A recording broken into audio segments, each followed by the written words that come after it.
Yeah, it's cooked, guys. It's cooked. The WNBA is officially cooked, man. Sophie Cunningham will probably be going to Project B as well. I can already see the writing on the wall, and these WNBA players. Sophie Cunningham just dropped the biggest bombshell in WNBA history. The Indiana Fever star basically confirmed what everyone feared but nobody wanted to say out loud. She is ready to ditch the WNBA for Project B, and her reasoning is so brutally honest it exposes everything wrong with women's basketball right now. When asked about Project B's multi-million-dollar offers, Sophie did not dance around the question. She said if people are going to pay you multi-million-dollar deals, why would you not take them? That is not the careful PR answer most players give. That is a woman who already made up her mind about chasing generational wealth. But here's what makes this absolutely wild. Sophie is not some bench player desperate for any paycheck. She is a core piece of the most watched WNBA team in history. The Indiana Fever just finished their most successful season ever thanks to Caitlin Clark. Annie Costabel had an interview with one Sophie Cunningham, and she asked her about Project B and some things about the Indiana Fever and things of that nature. And it's very interesting and very telling, some of the things that Caitlin Clark had to say. I said Caitlin Clark, Sophie Cunningham had to say. And now one of their key players is openly shopping around for better offers. The timing could not be worse for the WNBA. They just had record-breaking ratings and attendance numbers. Caitlin Clark brought millions of new fans to women's basketball. This should be the moment when the league locks down their stars with competitive contracts and builds on all that momentum. Instead, Sophie Cunningham is basically saying the WNBA cannot compete with what Project B is offering. She wants to buy a house, she wants financial security, and she is not willing to sacrifice her future just to keep the WNBA executives happy. Not only that, but Sophie revealed something even more shocking about the state of negotiations. She admitted there has been almost no movement in CBA talks. The last time WNBA leadership met with the Players Association was 2 weeks ago. 2 weeks! Meanwhile, Project B is out here making daily offers to players. That tells you everything about how seriously the WNBA is taking this threat. Sophie Cunningham made it clear that when it comes to CBA negotiations, things are not progressing at a pace that seems particularly helpful or even appropriate. She noted that her understanding is the last time the WNBA leaders and the WNBPA met was 2 weeks ago, and said, I know our execs are talking with their people every single day. I don't think there's been much movement. I think at least there's communication. So that's the biggest thing for us. But normally we don't have meetings unless something big is happening or if they need to update us on what they're talking about. They are moving at the speed of molasses while their competition is writing checks. Sophie even said she does not know if the WNBA will exist next year. Think about that. A key player on the league's most popular team is questioning whether her own league has a future. The psychological warfare here is insane. Every day the WNBA delays these negotiations, Project B looks more attractive. Every week without a deal, more players start doing the same math Sophie is doing right now. And that math is pretty simple. Take millions of dollars or stay loyal to a league that might not even exist in 2 years. But let's rewind and look at exactly how the WNBA created this disaster. Sophie Cunningham doesn't see a problem with Project B. Cunningham also spoke about Project B in the latest professional women's basketball league that's been announced.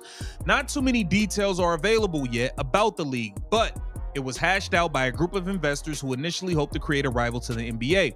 When that didn't work, they turned their attention to the W and women's basketball. For Cunningham, the appeal of the new league is financial. We know Sophie's about the bag. She want her bread. Project B is reportedly offering some players $2 to $3 million salaries to participate in the league from November to April. That's not a short season, though. She said, I don't know much about it.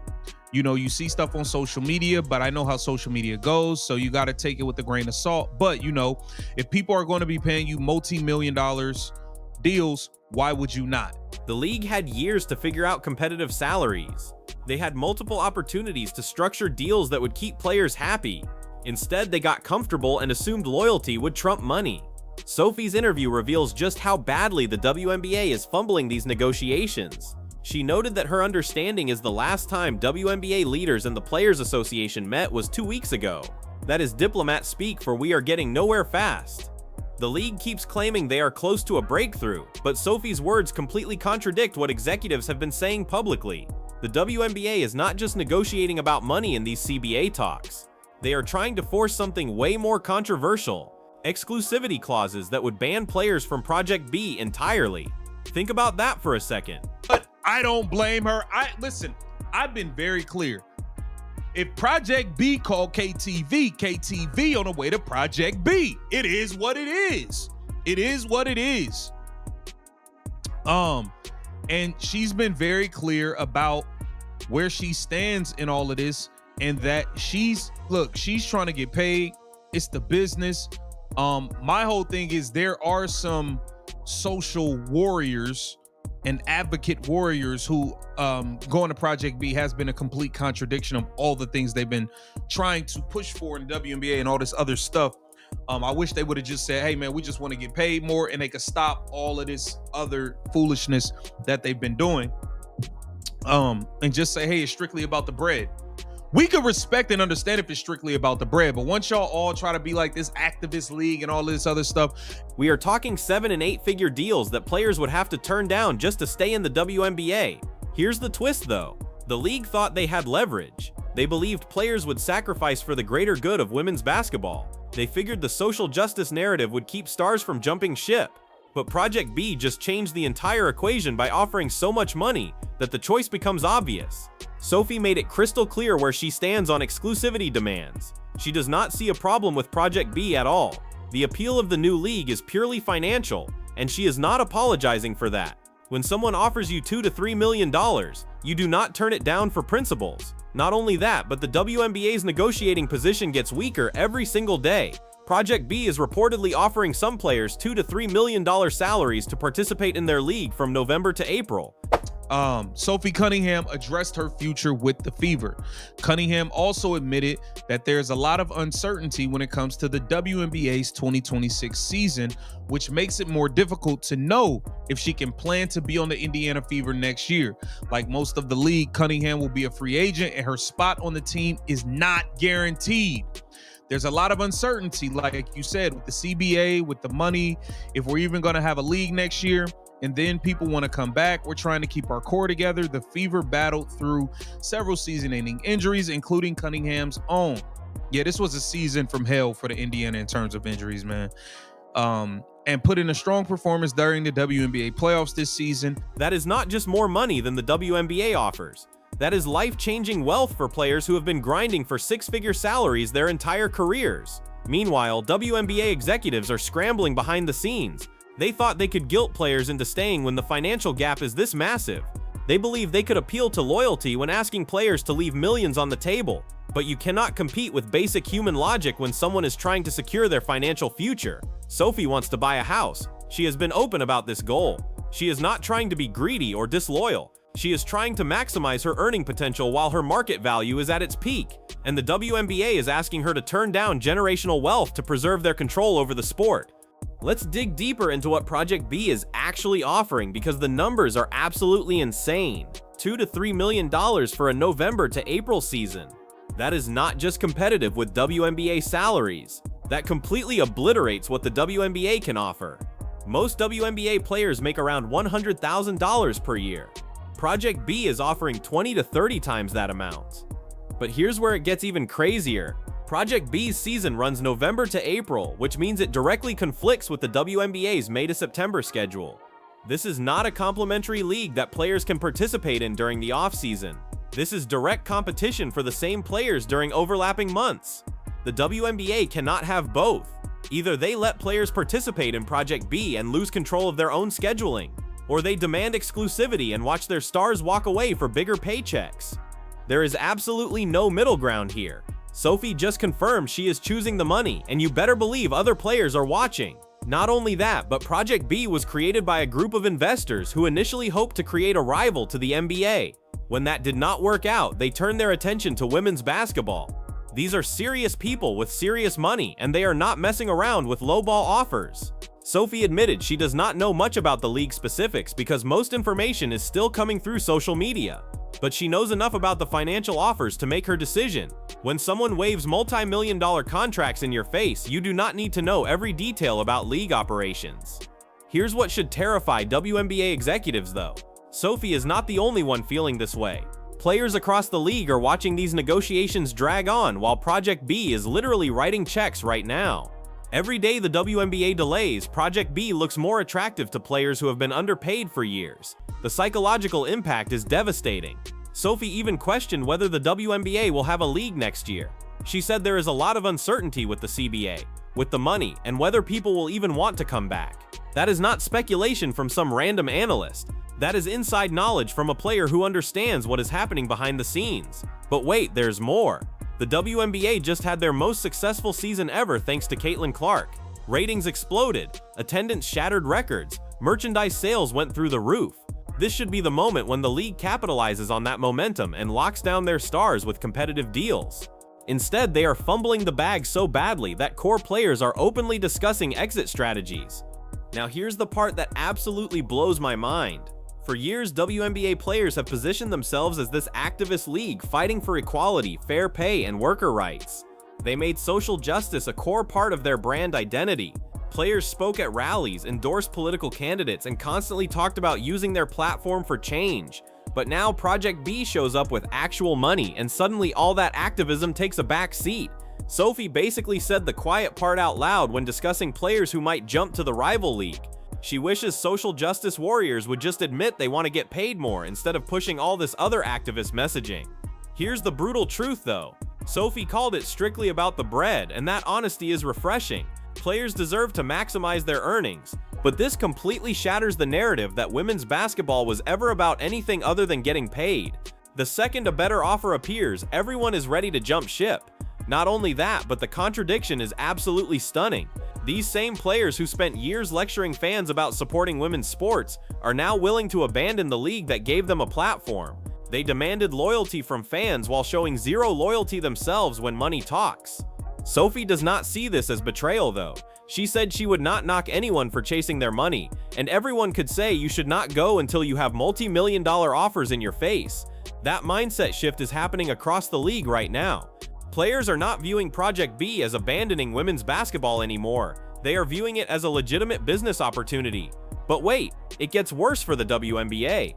Once that mental barrier breaks, the league is absolutely cooked. You cannot guilt players into staying when the financial gap is this massive. You cannot appeal to principles when you are asking them to leave millions on the table. The activism angle only works when players are not facing generational wealth decisions. The WNBA created this problem by getting comfortable with underpaying players while expecting them to be grateful for the opportunity. They assumed the social justice messaging would create enough emotional investment to keep stars loyal. But money talks louder than any activist speech ever could. Here's what makes this even more ridiculous. The league had multiple chances to get ahead of this situation. They knew Project B was coming. They knew players were frustrated with salaries. They knew the activism narrative was wearing thin. Instead of acting proactively, they waited until their stars were already negotiating with competitors. Let's talk about what this means for the Indiana Fever specifically, because this is where the personal drama collides with business reality. Sophie wants to bring back what she calls the core four from Caitlin Clark's rookie season. Caitlin Clark, Kelsey Mitchell, Aaliyah Boston, and Lexi Hall. That foundation could build a championship team, but there is one massive problem. Every single one of those players is either a free agent or will be soon. Every single one of them is getting calls from Project B, and every single one of them is doing the same financial math Sophie is doing right now. The Fever could lose their entire core to a rival league offering 10 times more money. But here's where it gets absolutely wild. Sophie admitted there is a lot of uncertainty when it comes to the WNBA's 2026 season, which makes it difficult to plan her future with Indiana. She said there is uncertainty with the CBA, with the money, and whether they will even have a league next year. That is not speculation. That is a key player with inside knowledge basically confirming the WNBA is on the brink. The Fever just had the most watched season in WNBA history because of Caitlin Clark. They battled through multiple season-ending injuries and still put together a strong playoff performance. This should be the team that gets prioritized in any salary negotiation. Instead, their core players are questioning whether the league will exist. Not only that, but Sophie's uncertainty reveals something even more disturbing about league leadership. If players do not know whether their own league has a future, that means executives are not communicating effectively about financial stability. The WNBA is either broke, incompetent, or both. Here's the nightmare scenario that should terrify executives. If Sophie leaves for Project B, Kelsey Mitchell is watching. If Kelsey follows, Aaliyah Boston is watching. If the Fever core gets dismantled, where does that leave Caitlin Clark? Does the player who carried the entire league on her back stay in a WNBA that is falling apart? Or does she eventually follow the money too? And if Caitlin Clark leaves for Project B, the WNBA does not just lose a star, they lose their entire future. She brought millions of new fans to women's basketball. She generated record revenue and attendance. She single-handedly made the sport relevant to casual viewers. Losing her would be catastrophic. But wait, there's more devastation coming. Sophie is not some role player making league minimum. She is a proven veteran who fits perfectly alongside Caitlin Clark. Her shooting, defense, and leadership made the Fever a legitimate playoff team. If Indiana cannot keep players like Sophie, what chance do they have of building around their superstar? The domino effect has already started, and the WNBA seems completely unprepared to stop it. So here's the bottom line that nobody wants to admit. The WNBA is facing an existential crisis, and Sophie Cunningham just confirmed what we have all been thinking. This is not just about one player chasing a bigger paycheck. This is about a league that completely misread the room and is now paying the price for years of poor decision-making. The WNBA had the perfect storm of success with Caitlin Clark's rookie season. They had record ratings, sold-out arenas, and mainstream media attention they never experienced before. This was their moment to strike while the iron was hot and lock down their stars with competitive contracts. Instead, they are moving at the speed of government bureaucracy while Project B writes checks. Here's what makes this situation absolutely ridiculous though. The league is trying to negotiate exclusivity clauses that would force players to choose between financial security and league loyalty. They want Sophie to turn down millions of dollars to preserve their control over women's basketball. That is not negotiating. That is extortion disguised as principle. Sophie made it clear she understands the business side of sports. She said everyone could criticize players for leaving until they have multi-million-dollar offers in their face. That is the reality check the WNBA needed to hear years ago. You cannot build a sustainable league by guilt-tripping players into accepting below-market wages. Not only that, but the league's communication strategy has been a complete disaster. Sophie revealed that WNBA leadership and the Players Association have not met in 2 weeks. Meanwhile, Project B is making daily contact with potential targets. The optics alone show which organization is treating this like an actual business negotiation. The question is not whether Sophie is leaving anymore. The question is who follows her, and whether the WNBA can survive what comes next. If they lose their stars to Project B, they lose the momentum Caitlin Clark created. If they lose that momentum, they go back to being a niche sport that nobody watches except die-hard fans. But here's the most brutal part. The WNBA created this entire crisis by refusing to adapt to market realities. They had multiple opportunities to prevent Project B from becoming a threat. They chose comfort over competition, and now they are scrambling to save a league that might not exist in 2 years. Sophie Cunningham just lit the fuse on what could be the biggest player exodus in WNBA history. The explosion is coming, and the league seems completely unprepared for the fallout. If you are enjoying this content and want to see more analysis of the WNBA chaos, please hit that subscribe button and let me know in the comments whether you think the league survives this crisis.